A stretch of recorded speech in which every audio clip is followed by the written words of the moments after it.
Баршаңызға сәлем. Бүгін сіздермен бірге осындай сүзбелі пирог дайындайтын боламыз. Ең алдымен қамырын дайындаймыз. Ұн, көпсытқышты қосып, жақсылап араластырып аламыз. Қантымызды қосамыз. Және бөлме температурасында тұрған сары майымызды қосып, жұмсақ қамыр илейміз. Бір жұмыртқамызды қосамыз. Және қамыр болғанға дейін араластырып отырамыз. Бізде қамырымыз дайын. Осындай жұмсақ қамыр шықты. Дайын болған қамырымызды жарты сағатқа холодильникке орап қойып қоямыз. Қамырымыз дайын болғанға дейін начинкасын дайындаймыз. Творогқа қантты қосып, және бір ас қасық қаймақ қосып, жұмыртқамызды қосып, блендерда езіп аламыз.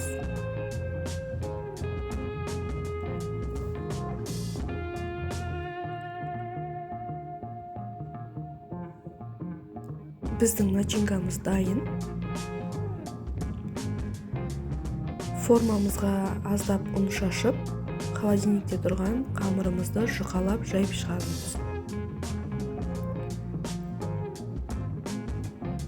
Мен осындай біркелкі етіп жайып шықтым. Енді көтеріліп кетпес үшін вилкамен басып қоямыз.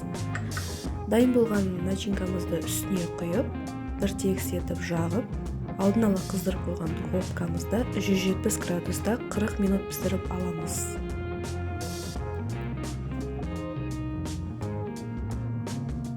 Біздің пирогымыз пісіп шықты. Мен суытып алдым. Суылған пирогымызды кесе беруге болады.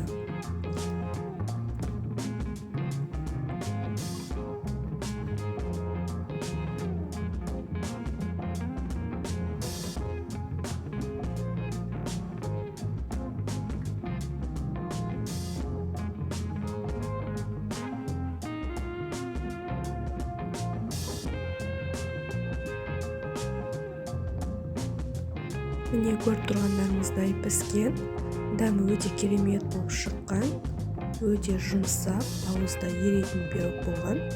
Сіздерге де дайындап көруге кеңес беремін. Менің каналыма тіркеліп, лайк басып кетуді ұмытпаңыздар. Менімен бірге болғандарыңызға рахмет. Міндетті түрде дайындап көріңіздер. Ас болсын.